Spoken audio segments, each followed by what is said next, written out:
Kwa wewe ambaye kila siku ni lazima uwepo kwenye mtandao ili uweze kuendesha au kufanya shughuli zako, tunaweza kusema ni ngumu kabisa kuacha mitandao ya kijamii.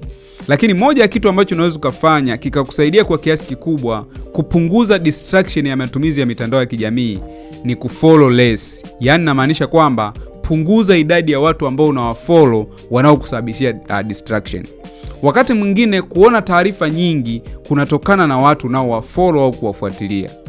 Hiyo unaweza kuiepuka kwa kuunfollow watu wote ambao hutaki kuona content zao kwa wakati huo, na kuandika kila unapokutana na content ambao huipendi, kuweka kwamba I'm not interested in this content. Ukifanya hivyo, baada ya kipindi fulani hutakuwa ukiona content za watu wengi.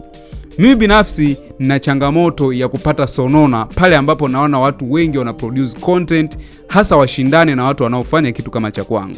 Kwa moja kitu ambacho huwa nafanya ni kutokuwa follow kabisa na kuepuka content za watu ambao wanafanya kitu ambacho kinafanana.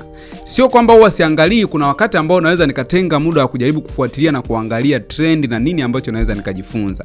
Lakini naepuka kabisa kuona content za watu wanaofanya vitu vinavyofanana na mimi, au wakati mwingine vitu ambavyo havihusiani kabisa na ninachofanya, ili kuhakikisha kwamba na stay productive na naendelea kufanya shughuli zangu za kila siku bila kuwa distracted na mitandao ya kijamii.